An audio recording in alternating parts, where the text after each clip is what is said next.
தென்கட்சி கோ. சாமிநாதன் ஐயா அவர்களின் இன்று ஒரு தகவல். நகைச்சுவை கதைகள். ஒரு பெரியவர்கிட்ட பேசிக்கிட்டு இருந்தேன். அவரு என்கிட்ட ஒரு கேள்வி கேட்டார். திருடர்கள் எத்தனை வகை தெரியுமா உனக்கு அப்படின்னார். இதுதான் அவர் கேட்ட கேள்வி. எதுக்காக என்ன பார்த்து அந்த கேள்வி கேட்டாரு தெரியல. இருந்தாலும் நான் அவருக்கு பதில் சொன்னேன். திருடர்களில் எத்தனையோ வகை உண்டுங்க. கார் திருடன், சைக்கிள் திருடன், முகமூடி திருடன், எப்படி சொல்லிகிட்டே போகலாம். இருந்தாலும் என்னுடைய சிற்றறிவுக்கு எட்டின வரையில் திருடர்களை 2 வகையாக பிரிக்கலாம் அப்படின்னு நினைக்கிறேன்.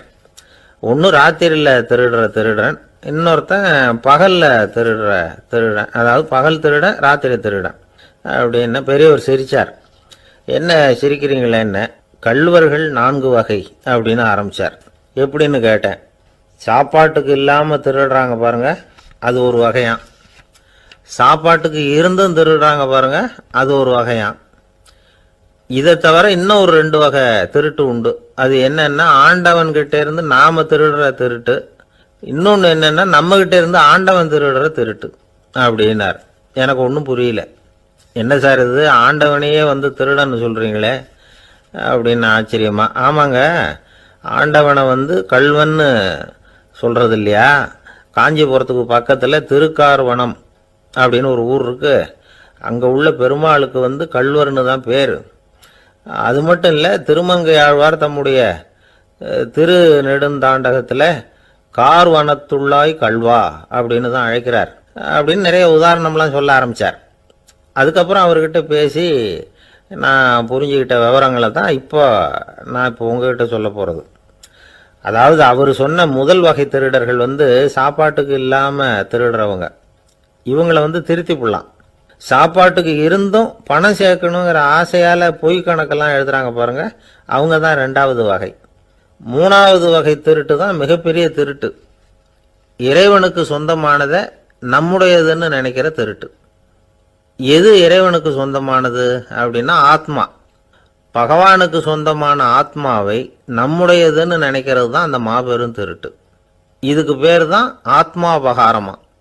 சரி, இதுக்கு பரிகாரம் என்ன? எல்லாம் இறைவனுடையது, நமக்கு ஒன்றும் இல்லை அப்படின்னு நினைக்கிறது தான் இதுக்கு பரிகாரம். இதெல்லாம் இருக்கட்டும். 4வது திருட்டு ஒன்று சொன்னோம்ல, ஆண்டவன் நம்மகிட்ட இருந்து திருடுறது. அது எப்படி? ஆண்டவனை கள்வன்னு சொல்றாங்க, அது சரி. அவர் என்னத்தை திருடினார்? இப்போ இன்னொருத்தருக்கு சொந்தமான ஒன்றை எடுத்து வச்சுக்கிறது தான் கள்ளத்தனம். ஆனால் ஆண்டவன் எடுத்துக்கிட்டோம்னா இருக்கிறது எல்லாமே அவனுக்கு சொந்தம். அப்படி இருக்கிறப்போ அவரை எப்படி கள்வன்னு சொல்றது? இது என்ன புரியாமல் இருக்குதே அப்படின்னு சொல்லி பார்த்தா அதுக்கும் விளக்கம் சொல்றாங்க அவங்க. அதாவது ஆண்டவனுக்கு உருவமே கிடையாது, அரூபமாக இருக்கிறவன், அதாவது உருவம் இல்லாமல் இருக்கிறவன். அப்படி உள்ள பகவான் நம்மளை மாதிரி உருவத்தில் இருக்கிறான். நம்மளை மாதிரியே கையை காலு மூக்கெல்லாம் இருக்குது ஆண்டவனுக்கு. இந்த உருவம் நம்மகிட்ட இருந்து திருடுனது தானே. அவன் தன்னுடைய உண்மையான திருமேனியை நமக்கு காட்டாம, அதாவது தரிசனம் கொடுக்காம இருக்கிறது கள்ளத்தனம் தானே. அதனால தான் இதுவும் ஒரு பெரிய திருட்டு, இருக்கிறதுலேயே மிகப்பெரிய திருட்டு அப்படிங்கிறார். என்கிட்ட பேசிக்கிட்டு இருந்தார், இந்த விஷயம்லாம் சொல்லிட்டு இருந்தாரு இந்த பெரியவர். அதாவது திருட்டை ஆன்மீக நோகத்தில் அவர் பார்க்குறார். நம்ம பார்வையில் இதை விட அபூர்வமான திருட்டுலாம் இங்கே உண்டு. அபூர்வமான திருடர்களும் உண்டு. ஒரு திருடன் சிறையிலிருந்து விடுதலையாகி வெளியில் போனான். கொஞ்ச நாளில் மறுபடியும் திரும்பி ஜெயிலுக்கு வந்துட்டான். அப்போ சிறை அதிகாரி அவனுக்கு அறிவுரை சொன்னாராம். ஏன்பா இப்படி அடிக்கடி தப்பு பண்ணிவிட்டு ஜெயிலுக்கு வந்துடுறியே, உனக்கு சொந்த பந்தம் எதுவும் இல்லையா? உனக்கு அப்பா, அண்ணன், தம்பிகள் அவங்க கூட எல்லாம் சேர்ந்து வாழணுங்கிற ஆசை இல்லையா அப்படின்னு கேட்டிருக்கார். அவங்களோட சேர்ந்து வாழணுங்கிற ஆசை எனக்கு நிறைய உண்டுங்க சார் அப்படின்னு அவன். அப்புறம் எதுக்கு இப்படி ஜெயிலுக்கு வந்துடுற அப்படின்னாரான் அவர். அவங்க எல்லாருமே இங்கே தானே சார் இருக்காங்க அப்படின்னு அவன். நம்மகிட்ட ஒருத்தன் தப்பாக நடந்துக்கிட்டானா உடனே நாம் என்ன செய்வோம்? கையை ஓங்கிட்டு அவனை அடிக்க போவோம். நாம அவங்கிட்ட அவனை விட ஒருபடி மேலா தப்பாக நடந்துக்குவோம். ஆனால் பெரியவங்கள்லாம் அப்படி நடந்துக்கிறது இல்லை. இன்னா செய்தாரை ஒருத்தல் அவர் நாண நன்னயம் செய்து விடல் அப்படின்னு வள்ளுவர் சொல்லியிருக்கார் இல்லையா. அதுக்கு தகுந்த மாதிரி நடந்துக்குவாங்க. பாயசித் விஸ்தாமிங்கிறவர் ஒரு பெரிய ஞானி. அவர் ஒரு நாள் ராத்திரி ரொம்ப நேரம் மசூதியில் இருந்துட்டு வீட்டுக்கு திரும்பி வந்துகிட்டு இருக்கிறார். வழியில ஒரு குடிகாரன், அவன் கையில ஒரு இசைக்கருவி, அதை கண்ணா பின்னான்னு மீட்டிக்கிட்டு வாய்க்கு வந்தபடி என்னத்தையோ பாட்டுன்னு நினைச்சுக்கிட்டு பாடிக்கிட்டு அவன் பாட்டுக்கு கிடக்குறான் வழியில. அதோட இருந்தாலும் பரவாயில்ல, அந்த பக்கமா வழியில போறவங்க வர்றவங்களை எல்லாம் பார்த்து கண்ணா பின்னான்னு திட்டிக்கிட்டு இருக்கிறான், ஒம்பு வளர்க்குறான். பாயசீத் பிஸ்தாமிங்கிற அந்த பெரியவர் அந்த வழியா போறார். அவனை பார்க்குறார். அவனுடைய நிலைமையை பார்த்துட்டு பரிதாபப்படுறார். ஏன்பா இது மாதிரியெல்லாம் நடந்துக்கிற, இப்படி நடக்கலாமா அப்படின்னு ஏதோ கொஞ்சம் புத்திமதி சொல்கிறதுக்கு ஆரம்பித்தார். அவனுக்கு கோபம் வந்துட்டுது. கையில் வச்சிருந்த வாத்திய கருவி அதால் ஓங்கி அந்த பெரியவர் தலையில் ஒரு அடி கொடுத்தான். ரத்த காயம் ஏற்பட்டு போச்சு. அவன் கையில் இருந்த இசைக்கருவியும் அடித்த வேகத்தில் ரெண்டாக உடஞ்சி போச்சு. அவ்வளோ வேகமாக அடிச்சிருக்கான். இவ்வளவு தூரத்துக்கு நடந்து போச்சுல்ல, அந்த மாபெரும் ஞானி வாயை திறந்து ஒரு வார்த்தை கூட பேசலை. பேசாமல் தலையை பிடிச்சிக்கிட்டு அவர் பாட்டு போயிட்டார். மறுநாள் அந்த பெரியவர் என்ன பண்ணார் தெரியுமா? கொஞ்சம் இனிப்பு பண்டங்கள், கொஞ்சம் பணம், இது ரெண்டையும் ஒரு ஆள் மூலமாக அனுப்பி வச்சார் அந்த குடிகாரனுக்கு. அவனுக்கு ஒன்றும் புரியல. என்ன விவரம்னு விசாரித்தான். வந்த ஆள் ஒரு கடுதாசியை நீட்டினான். அதில் விவரம் இருந்தது. ஞானி எழுதியிருக்கிறார், இதை பாருப்பா, உங்களுடைய இசைக்கருவி உடையறதுக்கு என்னுடைய தலை காரணமாக ஆயிட்டுது. அதுக்காக நான் ரொம்ப வருத்தப்படுறேன். அதுக்காக தான் பணம் அனுப்பி வச்சுருக்கேன். வேறு புதுசாக ஒரு இசைக்கருவி வாங்கிக்கோ. அப்புறம் இன்னொரு விஷயம், நேற்றுக்கு ராத்திரி என்கிட்ட ஏகப்பட்ட கசப்பான வார்த்தைகளை பேசினேன். இதோட அனுப்பியிருக்கிற இனிப்பு பண்டங்களை சாப்பிட்டு உன்னுடைய நாவில் உள்ள கசப்பை மாற்றிக்கோ அப்படின்னு அதில் எழுதப்பட்டிருந்தது. இந்த சமயத்தில் அவன் குடி மயக்கத்தில் இல்லை, கிழிஞ்சு போயிருந்த நேரம் இது. அதனால் அதை படித்த உடனே அவனுக்கு ரொம்ப வெக்கமாக போச்சு. தலை குனிஞ்சான், யோசனை பண்ணான். கொஞ்ச நேரத்தில் தன்னுடைய நண்பர்கள் சில பேரையும் கூப்பிட்டுக்கிட்டு நேராக அந்த ஞானி இருக்கிற இடத்துக்கு ஓடினான். அவர் காலில் விழுந்தான். அவர்கிட்ட மன்னிப்பு கேட்டுக்கிட்டான். பெரியவங்களே தெரியாமல் நான் இந்த பாவ செயலை பண்ணிவிட்டேன், என்னை மன்னிச்சுங்க. உங்களுடைய பொறுமையும் போதனையும் என்னுடைய கண்ணை திறந்துட்டுது. இனிமேல் நானும் என்னுடைய நண்பர்களும் நல்ல வழியில் திருந்தி வாழ போகிறோம் அப்படின்னா. ஞானி செய்த நன்னயம் குடிகாரனை எப்படி திருத்திருக்கு பார்த்தீங்களா? இந்த கதையை கேட்டுவிட்டு ஒருத்தர் சொன்னார், என் வாழ்க்கையில் கூட அப்படி ஒரு சம்பவம் நடந்தது சார். நானும் ஒரு நாள் ராத்திரி ஓவராக குடிச்சிட்டு ஒரு கிட்டாரை வாசிச்சுக்கிட்டு கண்ணாபின்னான்னு உளறிக்கிட்டு திட்டிக்கிட்டு இருந்தேன். அந்த சமயம் அந்த வழியாக ஒருத்தர் வந்தார். ஓங்கி தலையில் ஒரே ஒரு அடி, ரத்தம் வந்துட்டுது. அதுக்கப்புறம் என் மனசு தெரிஞ்சுட்டுது சார் அப்படின்னார். அப்படியா என்ன ஆச்சரியமா? ஆமாம் சார், அடி விழுந்தது அவர் தலையில் இல்லை, என் தலையில். வந்தவர் என்ன அப்படி அடிச்சுட்டார். மயக்கம் தெளிஞ்சதுக்கு அப்புறம்தான் எனக்கு விவரம் புரிஞ்சுது. அவர் ஒரு போலீஸ்காரரு அப்படின்னார் ரொம்ப சோகமா. அந்த ஆளுக்கு பேச தெரியாது, அவர்கிட்ட கொஞ்சம் எச்சரிக்கையாக நடந்துக்கோ அப்படின்னு சொல்கிறது உண்டு. அப்படின்னா என்ன அர்த்தம்? அவர் இன்னமும் குழந்தையாகவே இருக்கிறாரு, இன்னும் பேச்சு வரலன்னு அர்த்தம்? அப்படி இல்லை, அவருக்கு நாகரிகமாக பேச தெரியலன்னு அர்த்தம். பேசுறதுங்கிறது மனுஷனால் மட்டுமே முடியக்கூடிய ஒரு காரியம். அப்படி இருந்தும் அதோட பெருமையை அவன் இன்னமும் சரியாக புரிஞ்சிக்கலன்னு தான் சொல்லணும். அதனால தான் அவன் அளவுக்கு அதிகமாக வார்த்தைகளை கொட்டி போடுறான். அதுக்கப்புறம் அதையெல்லாம் திருப்பி அள்ள முடியாமல் கிடந்து கஷ்டப்படுறான். கொட்டின வார்த்தையை அள்ள முடியுமா? ஒருத்தரை இன்னைக்கு பார்த்து முட்டாள்னு திட்டி போடுறீங்க, நாளைக்கு மறுபடியும் அவர்கிட்ட போய் நேற்றுக்கு உன்னை முட்டாள்னு சொல்லிவிட்டேன், அந்த வார்த்தையை திருப்பி கொடு, வாங்கிட்டு போயிடுறேன் அப்படின்னு நான் சொல்ல முடியும்? அவன் கோபக்காரனாக இருந்தால் நேற்றுக்கே அதை வேற விதமாக அவங்களுக்கு திருப்பி கொடுத்துருப்பான். உலகத்தில் எவ்வளவோ ஜீவராசிகள் இருக்குது, அதுக்கெல்லாம் வாய் இருக்குது. அந்த வாயெல்லாம் எதுக்கு உபயோகம்? சாப்பிட்றதுக்காக. ஆனால் நமக்கு இருக்கிற வாய் சாப்பிட்றதுக்காக மட்டும் இல்லை, பேசுறதுக்காகவும் தான். பேச முடியலன்னா வாய் இருந்தால் கூட அது வாயில்லா ஜீவன் தான். ஒரு பையனை பார்த்து அது வாய் உள்ள புள்ள பொழைச்சிக்கும் அப்படின்னா மற்ற பையன்களுக்கெல்லாம் முகத்தில் வாயே இல்லைன்னு அர்த்தம்? அப்படி இல்லை, அந்த பையன் கொஞ்சம் கெட்டிக்காரத்தனமாக பேசுவான்னு அர்த்தம். அதனால் எப்படி பேசணும் அப்படிங்கிறத நாம் முக்கியமாக தெரிஞ்சுக்கணும். இதுக்கு 8 விதமான குறிப்புகளை நம்ம பெரியவங்க சொல்லியிருக்கிறாங்க. பேச்சுக்கு 8 அங்கங்கள் உண்டு அப்படின்னு அவங்க சொல்கிறாங்க. அதெல்லாம் என்னென்ன அப்படின்னா, உண்மை, நன்மை, அன்பு, நிதானம், இனிமை, ஆழம், சமயமறிதல், சபையறிதல். இந்த 8 தன்மையும் பேச்சில் இருக்கணுமா. இதையே கொஞ்சம் விவரமாக சில பேர் போர்டில் எழுதி வச்சுருப்பாங்க. அதாவது எழுத்துலையாவது அதெல்லாம் இருக்கட்டுமே அப்படின்னு நினச்சி நீங்கள் கூட சில இடங்களில் இதை பார்த்துருக்கலாம். அதாவது உண்மையே பேசுக, நன்மையே பேசுக, அன்பாக பேசுக, நிதானமாக பேசுக, இனிமையாக பேசுக, ஆழமுடையதாக பேசுக, சமயமறிந்து பேசுக, சபையறிந்து பேசுக. இப்படி எழுதி வச்சிருப்பாங்க. இந்த 8 அம்சமும் சரியா பொருந்தி இருந்தாதான் அது பேச்சு. மற்றதெல்லாம் பேச்சாயிடாது. பேச்சு ஒரு சிறந்த கலை. எல்லாத்தையும் விட பேசாம இருந்தும் பழகணும், அது ரொம்ப முக்கியம். உண்மையே பேசணும். சத்தியத்துக்கு மதிப்பு கொடுக்கறவங்கள தான் சரித்திரம் மதிக்கும். உண்மை பேசினா மட்டும் போதாது, அந்த உண்மையில நன்மை கலந்துருக்கணும். கொலைகாரனுக்கு பயந்துக்கிட்டு ஒருத்தன் உங்க வீட்டுக்குள்ள ஒளிஞ்சிருக்கிறான். அந்த முரட்டு ஆசாமி கையில அரிவாளோட வந்து அவன் இங்க வந்தானான்னு உங்ககிட்ட கேட்கறான்னு வச்சுங்க. உண்மைதான் உயர்வு தரும் அப்படின்னு நினைச்சுக்கிட்டு, ஆமா உள்ளதான் இருக்கிறான், அடுப்பங்கரையில குதிருக்கு பின்னாடி உட்காந்துருக்கிறான், போய் பிடிச்சிட்டு போங்க அப்படின்னு சொல்லுவீங்க. அது நன்மை இல்லாத உண்மை. அதனால பிரயோஜனம் கிடையாது. அதே மாதிரி உங்க பேச்சில் அன்பு இருக்கணும், நிதானம் இருக்கணும், இனிமை இருக்கணும், சிந்தித்து பேசணும். சமயம் அறிந்து பேசுறதும் முக்கியம். அதை பத்தி நமக்கு வேற யாரும் சொல்லிக் கொடுக்க வேண்டியதில்லை. எந்த நேரத்தில் யாருக்கிட்ட எப்படி பேசினா காரியம் நடக்கும் அப்படிங்கிறது நமக்கு நல்லா தெரியும். அது கைவந்த கலை. அவை அறிந்து பேசுற திறமை பேச்சாளர்களுக்கு ரொம்ப அவசியம். அது இல்லைன்னா நிலைமை பரிதாபமாயிடும். ஒரு பேச்சாளர் ரொம்ப மும்முரமா பேசிக்கிட்டே இருந்தாராம். ரொம்ப நேரம் நிறுத்தவே இல்லை, பேசிக்கிட்டே இருக்கிறார். சபையில் இருந்தவங்கலாம் ஒவ்வொருத்தரும் எழுந்திரிச்சு போய்கிட்டே இருக்கிறாங்க. கடைசியில் 2 பேர் தான் அக்கறையா பேசுறவரை கவனிச்சுட்டு உட்காந்துருந்தாங்களாம். மேடையில் பேசிக்கிட்டு இருந்தவர் அவங்கள பார்த்து சொன்னாராம், எனக்கு கூட்டம் முக்கியம் இல்லை, எவ்வளவு பேர் என் பேச்சை கேட்குறாங்க அப்படிங்கிறது முக்கியம் இல்லை. நீங்கள் 2 பேராவது ஊக்கமாக என்னை கவனிச்சுக்கிட்டு உட்காந்துருக்குறீங்க, அது போதும். உங்களுக்காகவே நான் பேசிக்கிட்டு இருக்கிறேன் அப்படின்னார். இதை கேட்டதும் உட்கார்ந்துருந்த 2 பேர்ல ஒருத்தர் எழுந்திருச்சு, அப்படி இல்லைங்க, நாங்கள் 2 பேரும் நீங்கள் பேசி முடிச்ச உடனே தொடர்ந்து பேச வேண்டிய ஆளுங்க, அதுக்காக தான் காத்துக்கிட்டு இருக்கிறோம், சீக்கிரம் முடிங்க அப்படின்னாங்களாம்.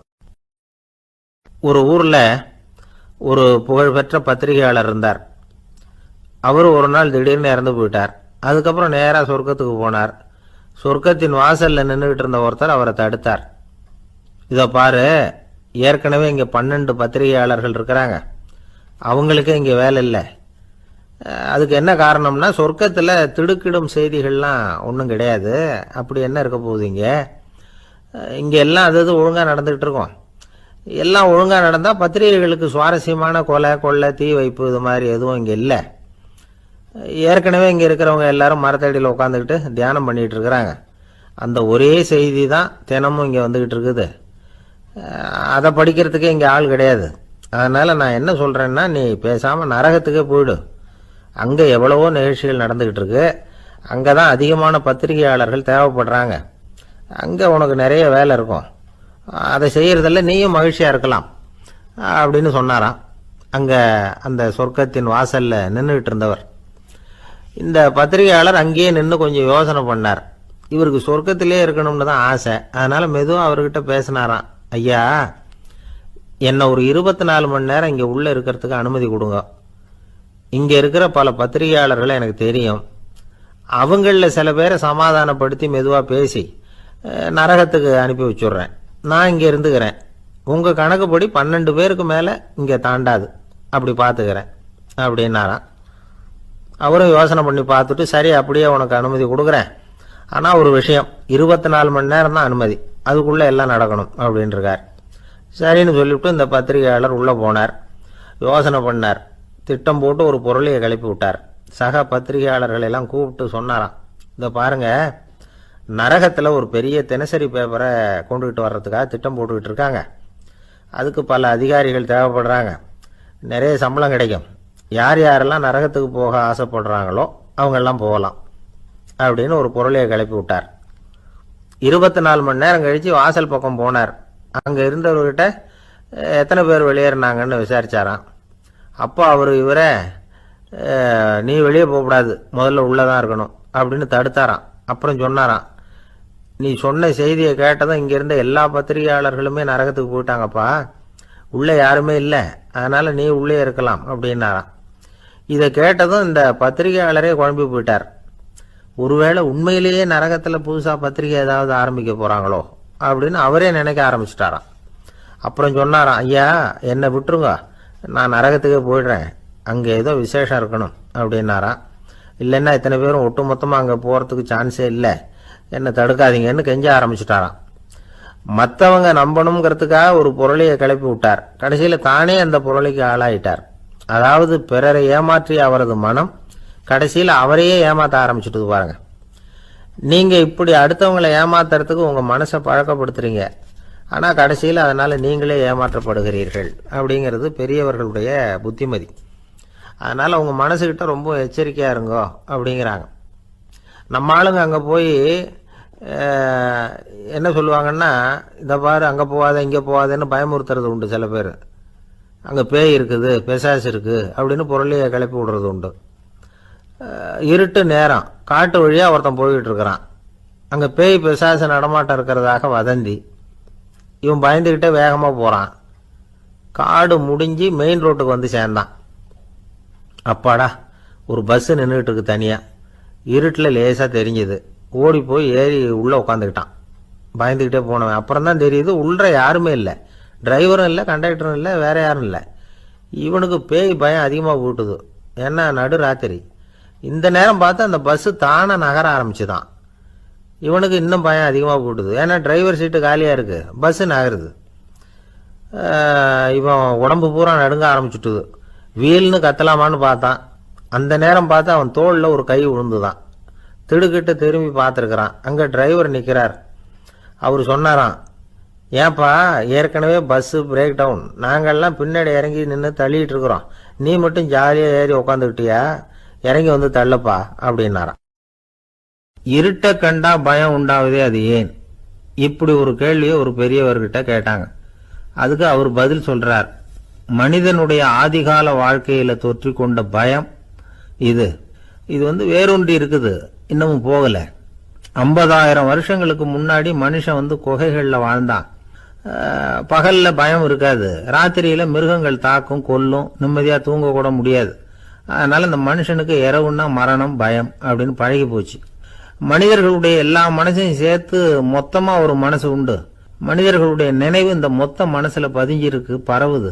இந்த மொத்த மனசுல இருட்டு பற்றிய பயம் பதிந்து நீடிக்குது அப்படிங்கிறார் அவர். இந்த காலத்துல இரவை பகலாக்கிறதுக்கு எவ்வளவோ விளக்குகள்லாம் வந்தாச்சு. ராத்திரியிலேயும் மிருகங்கள் தாக்குங்கிற நிலைமை இல்லை. பாதுகாப்பான வீடுகள் விலங்குகளும் விலகி போயிட்டு, விலங்குகள்லாம் விலகி போயிட்டு, வீடுகளும் பாதுகாப்பா இருக்குது. சரி, இருந்தாலும் அந்த பழங்கால பயம் இருட்டு பயம் இன்னமும் மனுஷனை விட்டு போகல. இன்னொரு விஷயம் என்னன்னா, இருட்டிலேருந்து வெளிச்சத்துக்கு வராத மனிதர்கள் இன்னைக்கு அதிகம். ஒரு ஆளு ஆத்துக்கு மீன் பிடிக்கிறதுக்காக போனான், இன்னும் விடியல. அதுக்குள்ள வலையை எடுத்துட்டு கிளம்பி போயிட்டான். வெளிச்சம் வர்றதுக்கு முன்னாடியே போய் சேர்ந்துட்டான். விடிகிற வரைக்கும் என்ன பண்றது, சும்மா கரையிலேயே உட்காந்து காலாட்டிக்கிட்டு இருக்கிறான். காலில் ஏதோ ஒரு சின்ன மூட்டை தட்டுப்பட்டது. இருட்டில் அது என்னன்னு சரியா தெரியல. மூட்டைக்குள்ள சின்ன சின்ன கல்லா நிறைஞ்சி இருக்குது. சும்மா பொழுது போகணுமேங்கிறதுக்காக இவன் அந்த மூட்டைக்குள்ள இருந்து ஒவ்வொரு கல்லா எடுத்து ஆத்துல வீசிக்கிட்டு இருக்கிறான். விடிகிற வரைக்கும் வேற வேலை இல்லைங்கிறதுனால எப்படி செஞ்சுக்கிட்டே உட்காந்துருக்கிறான். கிழக்க மெதுவா வெளிச்சம் தெரிய ஆரம்பிச்சது. பொழுது விடியறதுக்கான அறிகுறி. இதுக்குள்ள அந்த மூட்டையில இருந்த எல்லா கல்லையும் எடுத்து வீசி எறிஞ்சுட்டான். கடைசியா ஒரே ஒரு கல் மட்டும்தான் கையில பாக்கி இருந்தது. வெளிச்சம் வந்ததும் அந்த கல்லை பார்த்தான், அப்படியே திகைச்சு போயிட்டான். அடடா, இது வரைக்கும் தெரியாம தப்பு பண்ணிட்டோமே அப்படின்னு நினைச்சான். ஏன் தெரியுமா, அவன் கையில இருந்தது வெறும் கல் இல்ல, விலை வசந்த ரத்தன கல். அது இருட்டுல என்னன்னு புரியாததுனால மூட்டையில இருந்த எல்லா ரத்தன கல்லையும் ஆத்துல வீசி எறிஞ்சிருக்கிறான். இப்போ அவனுக்கு அழுகையே வந்துடும் போல இருந்தது. வாழ்க்கையை வசதி ஆக்கிக்கிறதுக்கான வாய்ப்பு அவனுக்கு இருந்தது. இருந்தாலும் இருட்டில் அதை இழந்துட்டான். அந்த வகையில் அவனுக்கு கொஞ்சம் அதிர்ஷ்டம் இருந்திருக்குது. அதாவது ஏதோ ஒரு வகையில் இருந்திருக்குது. அதனால தான் அந்த கடைசி கல்லை எரியறதுக்குள்ள வெளிச்சம் வந்துட்டுது. பல பேருக்கு அந்த அளவு கூட அதிர்ஷ்டம் வர்றதில்லை. எல்லாத்தையும் வீசினதுக்கு அப்புறம் தான் வெளிச்சம் வரும். என்னன்னு விவரம் தெரியாமலே எழுந்திரிச்சு வந்துடுவாங்க. வாழ்க்கைங்கிறது ஒரு பெரிய புதையல். அதை புரிஞ்சிக்காம மனுஷன் அதை வீசி எரிஞ்சுக்கிட்டு இருக்கான் அப்படிங்கிறது தான் பெரியவங்க கருத்து. சில பேருக்கு புரிஞ்சுக்கிற நேரம் வரும், அதுக்குள்ள வாழ்நாள்லாம் ஓடி போயிருக்கும். அதுக்கப்புறம் என்ன பண்றது? நம்மால் ஒருத்தன் கையில ஒரு சின்ன பையோட வந்துகிட்டு இருந்தான். பை உள்ள ஏகப்பட்ட நகைகள் ரத்தன கல் எல்லாம் இருக்கு. வந்துகிட்டு இருந்தவன் திடீர்னு அந்த பையை அப்படியே ஒரு குளத்துல வீசி எறிஞ்சுட்டான். மகான்கள் தான் இப்படி பற்று இல்லாம இருப்பாங்க. என்னங்க இது, விலை மதிப்புள்ள அந்த பையை இப்படி குளத்துல வீசி எறிஞ்சுட்டீங்களே, இதுக்கு என்ன அர்த்தம் அப்படின்னு கேட்டார் அவன் கூட வந்தவர். அவன் மெதுவா இவர் காதோட காதா சொல்றான், ஒரு போலீஸ்காரர் பின்னாடி வந்துகிட்டு இருக்கிறார், அவர் போனதுக்கு அப்புறம் இதை எடுத்துக்குவேன் அப்படிங்கிறான். அந்த ஆளுக்கு பேச தெரியாது, அவர்கிட்ட கொஞ்சம் எச்சரிக்கையா நடந்துக்கோ அப்படின்னு சொல்றது உண்டு. அப்படின்னா என்ன அர்த்தம்? அவர் இன்னமும் குழந்தையாவே இருக்கிறாரு, இன்னும் பேச்சு வரலன்னு அர்த்தம்? அப்படி இல்லை, அவருக்கு நாகரிகமாக பேச தெரியலன்னு அர்த்தம். பேசுறதுங்கிறது மனுஷனால மட்டுமே முடியக்கூடிய ஒரு காரியம். அப்படி இருந்தும் அதோட பெருமையை அவன் இன்னமும் சரியா புரிஞ்சுக்கலன்னு தான் சொல்லணும். அதனால தான் அவன் அளவுக்கு அதிகமா வார்த்தைகளை கொட்டி போடுறான். அதுக்கப்புறம் அதையெல்லாம் திருப்பி அள்ள முடியாம கிடந்து கஷ்டப்படுறான். கொட்டுன வார்த்தையை அள்ள முடியுமா? ஒருத்தரை இன்னைக்கு பார்த்து முட்டாள்னு திட்டி போடுறீங்க, நாளைக்கு மறுபடியும் அவர்கிட்ட போய் நேத்திக்கு உன்னை முட்டாள்னு சொல்லிவிட்டேன், அந்த வார்த்தையை திருப்பி கொடு, வாங்கிட்டு போயிடுறேன் அப்படின்னு சொல்ல முடியும்? அவன் கோபக்காரனா இருந்தா நேத்திக்கு அதை வேற விதமா உங்களுக்கு திருப்பி கொடுத்துருப்பான். உலகத்துல எவ்வளவோ ஜீவராசிகள் இருக்கு, அதுக்கெல்லாம் வாய் இருக்குது. அந்த வாயெல்லாம் எதுக்கு உபயோகம்? சாப்பிட்றதுக்காக. ஆனா நமக்கு இருக்கிற வாய் சாப்பிட்றதுக்காக மட்டும் இல்லை, பேசுறதுக்காகவும் தான். பேச முடியலன்னா வாய் இருந்தா கூட அது வாயில்லா ஜீவன் தான். ஒரு பையனை பார்த்து அது வாய் உள்ள புள்ள பொழைச்சிக்கும் அப்படின்னா மற்ற பையன்களுக்கெல்லாம் முகத்துல வாயே இல்லைன்னு அர்த்தம்? அப்படி இல்லை, அந்த பையன் கொஞ்சம் கெட்டிக்காரத்தனமா பேசுவான்னு அர்த்தம். அதனால எப்படி பேசணும் அப்படிங்கிறத நாம முக்கியமா தெரிஞ்சுக்கணும். இதுக்கு 8 விதமான குறிப்புகளை நம்ம பெரியவங்க சொல்லியிருக்கிறாங்க. பேச்சுக்கு 8 அங்கங்கள் உண்டு அப்படின்னு அவங்க சொல்றாங்க. அதெல்லாம் என்னென்ன அப்படின்னா, உண்மை, நன்மை, அன்பு, நிதானம், இனிமை, ஆழம், சமயமறிதல், சபையறிதல். இந்த 8 தன்மையும் பேச்சில் இருக்கணுமா. இதையே கொஞ்சம் விவரமா சில பேர் போர்டில் எழுதி வச்சிருப்பாங்க. அதாவது எழுத்துலையாவது அதெல்லாம் இருக்கட்டுமே அப்படின்னு நினைச்சு நீங்க கூட சில இடங்கள்ல இதை பார்த்துருக்கலாம். அதாவது உண்மையே பேசுக, நன்மையே பேசுக, அன்பாக பேசுக, நிதானமாக பேசுக, இனிமையாக பேசுக, ஆழமுடையதாக பேசுக, சமயமறிந்து பேசுக, சபையறிந்து பேசுக, இப்படி எழுதி வச்சிருப்பாங்க. இந்த 8 அம்சமும் சரியா பொருந்தி இருந்தாதான் அது பேச்சு. மற்றதெல்லாம் பேச்சாயிடாது. பேச்சு ஒரு சிறந்த கலை. எல்லாத்தையும் விட பேசாம இருந்தும் பழகணும், அது ரொம்ப முக்கியம். உண்மையே பேசணும். சத்தியத்துக்கு மதிப்பு கொடுக்கறவங்கள தான் சரித்திரம் மதிக்கும். உண்மை பேசினா மட்டும் போதாது, அந்த உண்மையில நன்மை கலந்துருக்கணும். கொலைகாரனுக்கு பயந்துக்கிட்டு ஒருத்தன் உங்க வீட்டுக்குள்ள ஒளிஞ்சிருக்கிறான். அந்த முரட்டை ஆசாமி கையில அரிவாளோட அவன் இங்க வந்தானான்னு உங்ககிட்ட கேட்கறான்னு வச்சுங்க.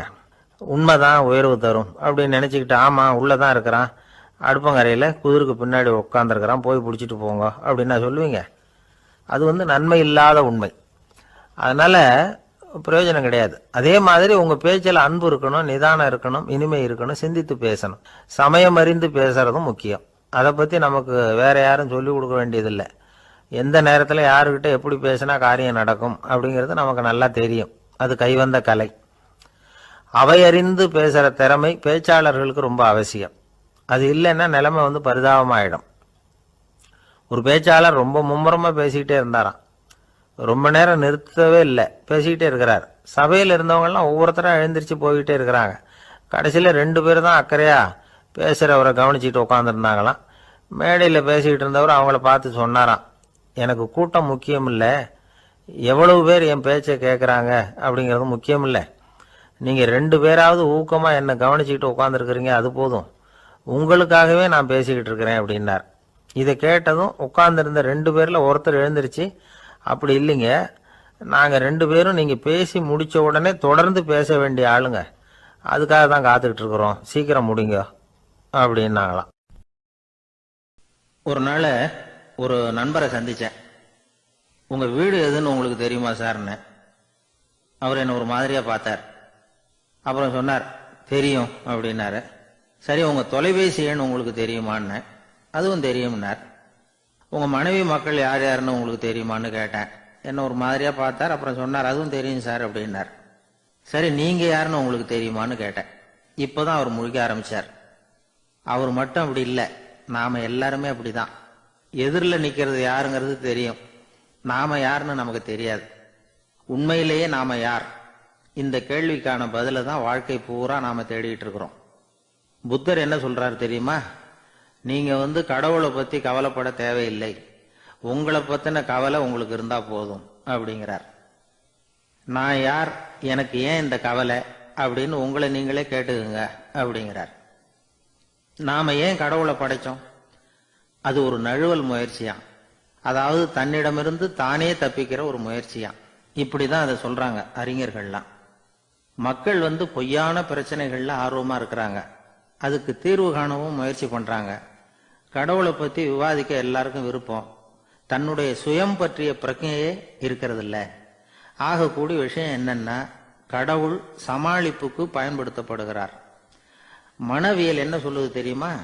கடவுள், சொர்க்கம், மறுபிறவி இதை பத்தி எல்லாம் பேச ஆரம்பிக்கிறவங்க யார் தெரியுமா? போருக்கு போறவன், துன்பத்துல சிக்கி கஷ்டப்படுறவன், நோய் படுக்கையில விழுந்தவன், இவங்க தான். நாம அனுபவத்திலே பாக்குறோமே இதையெல்லாம். கடவுளை துணைக்கு கூப்பிடுறவங்க யாருன்னு கவனிச்சு பாருங்க. பரீட்சை எழுத போறவன், வேலை தேடி அலையிறவன், பண நெருக்கடியில் இருக்கிறவன், விபத்துல சிக்கிக்கிட்டவன், இவங்கெல்லாம் தான். தேர்வுல வெற்றி பெற்றதும் அவரை துணைக்கு கூப்பிடுறது இல்லை, வேலை கிடைச்சதும் அவர் துணை தேவைப்படுறது இல்லை. ஏன் இப்படி? கொஞ்சம் யோசனை பண்ணி பாருங்க. துன்பம் வருகிற போது அந்த துன்பத்தை தவிர்க்க வேண்டிய நிலையில அதிலிருந்து நழுவி போறதுக்காக பிரார்த்தனை தேவைப்படுது. எல்லாம் நல்லபடியா நடக்கிறப்போ பிரார்த்தனை செய்யறது இல்லை. புத்தருடைய வழி என்ன தெரியுமா? அந்த வழியில கடவுளும் கிடையாது, பிரார்த்தனையும் கிடையாது.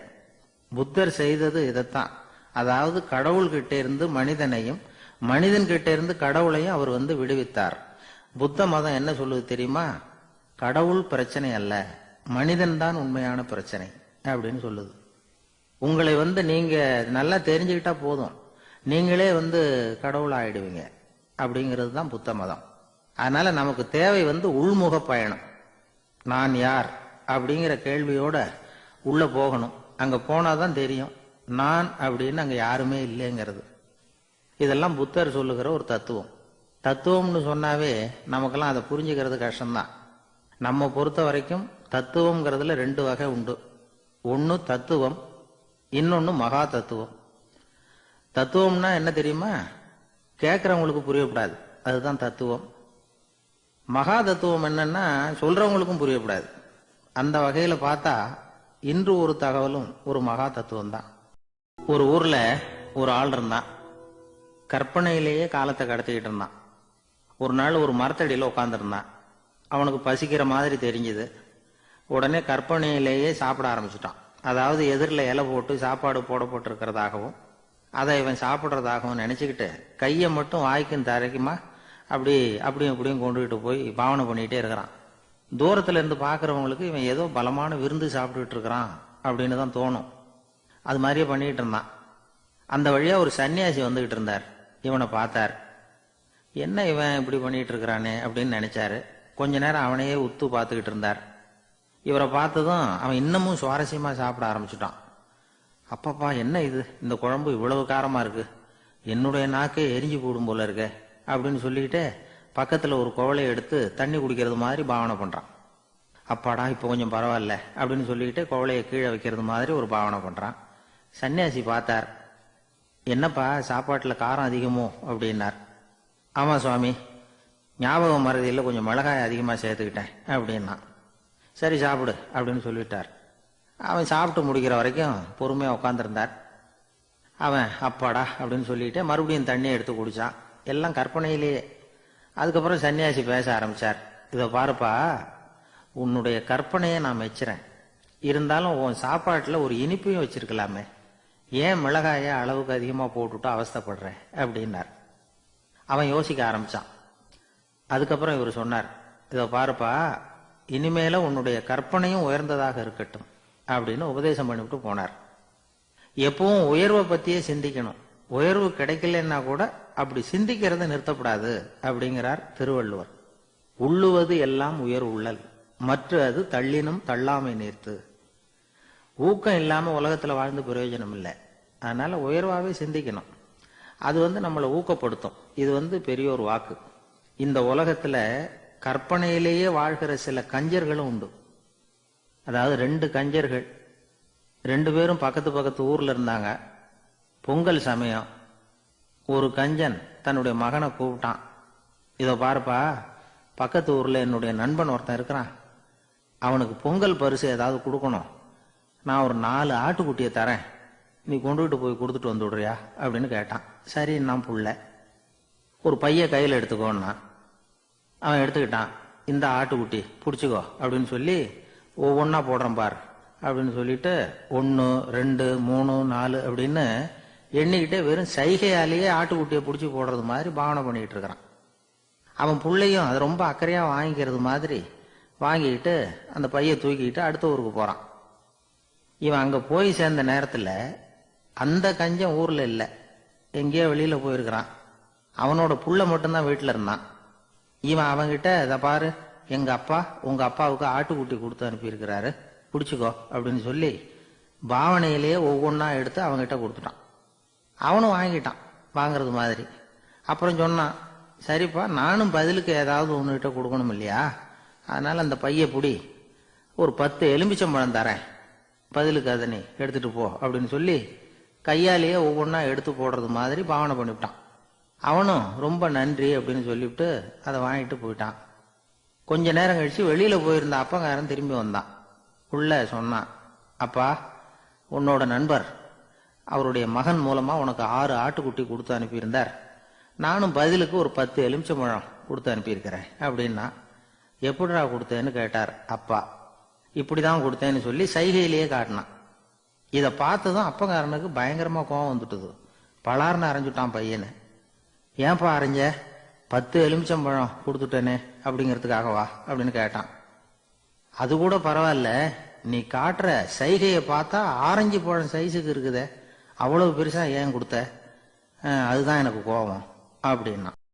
நம்மள மாதிரி ஒரு ஆசாமி அவன் நம்மள மாதிரியே கற்பனை பண்ணான். அதாவது நாம தான் இந்த உலகத்துல ரொம்பவும் கஷ்டப்படுறோம், மற்றவங்க எல்லாம் சந்தோஷமா இருக்கிறாங்க அப்படின்னு அவன் நினைச்சுக்கிட்டான்.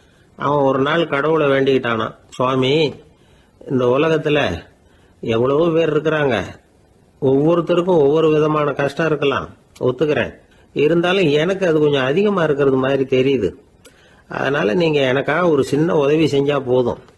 அது வேற ஒண்ணும் இல்ல, என்கிட்ட இருக்கிற துயரங்களை இன்னொருத்தர் யாருகிட்டயாவது கொடுத்துருங்க, அவர்கிட்ட இருக்கிற துயரங்களை என்கிட்ட மாத்தி கொடுத்துருங்க, ஒரு மியூச்சுவல் டிரான்ஸ்பர், அவ்வளவுதான், அப்படி பண்ணிவிட்டா போதும் அப்படின்னு வேண்டிக்கிட்டானான். அன்னைக்கு ராத்திரியே அவன் ஒரு கனவு கண்டிருக்கான். வானத்திலிருந்து ஒரு குரல் கேட்டிருக்கு. அது என்ன சொல்லிச்சு தெரியுமா? ஏ ஜனங்களே, எல்லாரும் அவங்கவங்க கஷ்டங்களை ஒரு பையில போட்டு எடுத்துக்குங்க, அப்படி எடுத்துக்கிட்டு நேரா இந்த ஊர் எல்லையில இருக்கிற கோயிலுக்கு வந்து சேருங்க அப்படின்னு அந்த குரல். ஆஹா, கடவுள் நம்ம பிரார்த்தனைக்கு செவி சாய்ச்சுட்டார் அப்படின்னு சந்தோஷப்பட்டான் இவன்.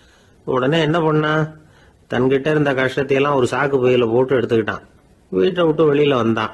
தெருவில் இறங்கி நடக்கிறான். அங்க பார்த்தா ஏகப்பட்ட பேர் ஆளுக்கு ஒரு பைய தூக்கிக்கிட்டு கோயிலுக்கு போயிட்டு இருக்கிறாங்க. சில பேர் மூட்டையா கட்டி தலையில சுமந்துக்கிட்டு போயிட்டு இருக்கிறாங்க. இவன் பார்த்தான். இவனுக்கு ரொம்ப ஆச்சரியமா இருந்தது. ஏன்னா எல்லாரும் வச்சிருக்கிற பை இவன் பைய விட பெருசா இருந்தது.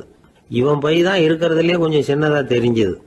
இப்ப அவன் மறுபடியும் சாமியை வேண்டிக்கிட்டான், கடவுளே இப்ப உள்ள சூழ்நிலையை கவனிச்சா என்கிட்ட இருக்கிற பைய பரவாயில்லன்னு தோணுது, அதனால வேற பை எதையும் மாத்த வேணாம், இதுவே பரவாயில்ல, இந்த பையோட திரும்பி வீட்டுக்கு போனா போதும்னு நினைக்கிறேன் அப்படின்னு ஏதோ நினைக்க ஆரம்பிச்சுட்டான் அவன்.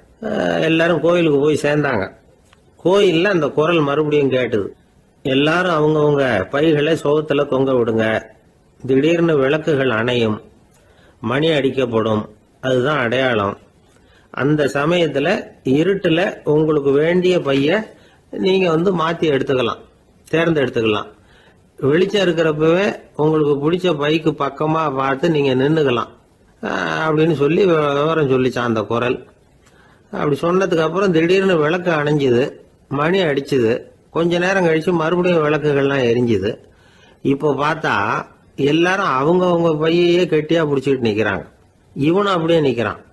இவன் மெதுவா பக்கத்துல நிக்கிறவங்க கிட்ட கேட்டானா, ஏன் நீங்க பைய கையிலேயே வச்சிருக்கிறீங்க, செவுத்துல மாட்டலையா அப்படின்னு கேட்டிருக்கான். இல்லப்பா, நீ ஏன் கையிலேயே வச்சிருக்கிறியோ அதே காரணத்துக்காக தான் நாங்களும் வச்சிருக்கிறோம். நம்ம கவலைகளை பத்தி நமக்கு ஓரளவுக்காவது தெரியும், ஆனா மற்றவங்க கவலைகள் நமக்கு பரிச்சயம் இல்லாதவை, பழக்கம் இல்லாதது. அதனால நமக்கு தெரிஞ்ச கவலைகளை சமாளிக்கிறது சுலபம். தெரியாததை சமாளிக்கணும்னா மறுபடியும் ஆரம்பத்தில இருந்து ஆரம்பிக்கணும். அதனால பழைய நண்பர்களோட வாழறது தான் மேல் அப்படின்னு ஆனான். அதுக்கப்புறம் அவன் தன்னோட பைய போதும்னு வீட்டுக்கு திரும்பி வந்துட்டானான். இது ஒரு பெரியவர் சொல்லி இருக்கிற கதை. அதனால நம்ம கிட்ட இருக்கிற கஷ்டங்கள் தான் பெருசு, அதை இன்னொருத்தங்கிட்ட கொடுத்துட்டு மாத்திக்கலாம் அப்படின்னு நினைக்கிறது தப்பு. இதே மாதிரி இன்னொரு சம்பவம். ஒரு ஊர்ல ஒரு நாள் ராத்திரி ஆகாயத்திலிருந்து கடவுள் குரல் கேட்குது, இந்த ஊர்ல இருக்கிற ஜனங்கள்லாம் கொஞ்சம் கவனிங்க, உங்களுக்கு ஒரு செய்தி. அதாவது இங்க இருக்கிற ஜனங்கள்லயே கொஞ்சம் கூட கவலையே இல்லாத ஆள் யாருன்னு எனக்கு தெரியணும். அதனால எல்லாரும் அவங்க கவலைகளை ஒரு பையில போட்டு எடுத்துக்கிட்டு கோயிலுக்கு வாங்க அப்படின்னாரு கடவுள். உடனே வரிசையா எல்லாரும் வர ஆரம்பிச்சாங்க. எல்லார் கையிலயும் பை இருந்தது, சின்னதும் பெருசுமா. கவலையே இல்லாத ஆள் யாருன்னு தேடினார் கடவுள். ஒரே ஒரு ஆள் மட்டும் கையில எதுவும் இல்லாம வெறும் கையை வீசிக்கிட்டு ரொம்ப ஜாலியா நடந்து வந்துகிட்டு இருந்தான். கடவுள் அவங்ககிட்ட போனார். ஏன்பா உனக்கு கவலையே இல்லையா அப்படின்னு கேட்டார். எனக்கும் சில கவலைகள்லாம் உண்டு அப்படின்னானா அவன். எங்க அதெல்லாம்னு கேட்டிருக்காரு கடவுள். பின்னாடி லாரியில வந்துகிட்டு இருக்கு அப்படின்னானா அவன். தென்கட்சி கோ. சாமிநாதன் ஐயா அவர்களின் இன்று ஒரு தகவல் நகைச்சுவை கதைகளை கேட்டு ரசித்தமைக்கு நன்றி.